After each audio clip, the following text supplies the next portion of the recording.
RTC conductor అరాచకం. తప్పుడు పత్రాలతో రేకులకుంట గ్రామంలోని 11 సెంట్ల స్థలం కబ్జా చేశారని బాధితురాలు నాగలక్ష్మి తెలిపారు.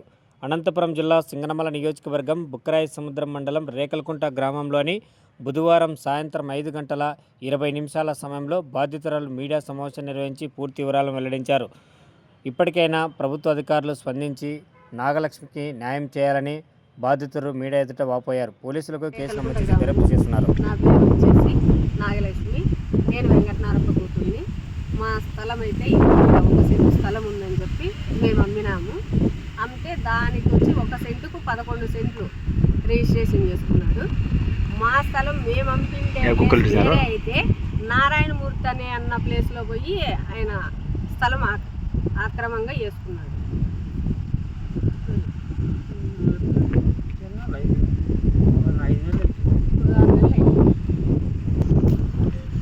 మేము అమ్మిండే స్థలము ఈ పక్కన ఉంది. శివయ్యకి మేము అమ్మిండే స్థలం 1 సెంటు యువతలు ఉంటే అక్రమంగా నారాయణమూర్తి అన్న స్థలంలో పోయి స్థలం అక్రమంగా వేసుకున్నాడు. ఇది పోలీసు వాళ్ళు దీనికి న్యాయం చేయవలసిందిగా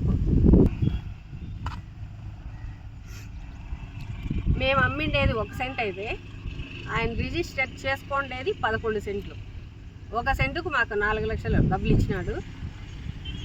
మీది 1 సెంట్ ఉంది, రాండిమ్మా అంటే వచ్చి మేము సంతకం పెట్టాము.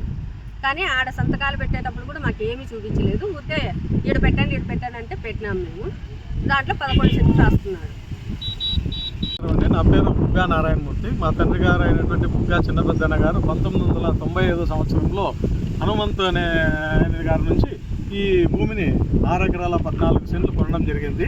మరి 1998లో మా తండ్రి గారు అయినటువంటి బుగ్గా చిన్నపెద్దన్న గారు 4 ఎకరాల 4 సెంట్లు ఈ భూమిని అమ్మడం జరిగింది. ఇప్పుడు నాకు నికరంగా 2 ఎకరాల 10 సెంట్లు భూమి మిగిలింది. ఇక్కడ ఈయన మండ్లి శివయ్య ఆయన భార్య పేరు మీద రేకులకుంట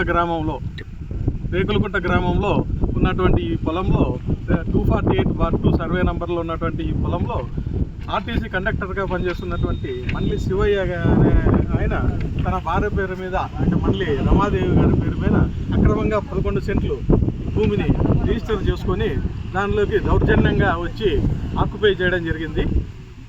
దీని గురించి నేను గత 31 సంవత్సరాలుగా మా అనుభవంలోనే ఉన్నటువంటి హక్కులో ఉన్నటువంటి ఈ భూమిలో 1 సెంటును కూడా మేము ఎవరికీ అమ్మలేదు. అమ్మకపోయినప్పటికీ ఆయన దొంగ రిజిస్ట్రేషన్ చేసుకొని వచ్చి మమ్మల్ని వేధిస్తున్నాడు. ఇప్పుడు వేధించడమే కాకుండా ఈ అక్రమంగా రీకాస్ట్ని నిర్మించి మమ్మల్ని ఇబ్బంది పెడుతున్నాడు. కాబట్టి మీరు నాకు న్యాయం చేయవలసిందిగా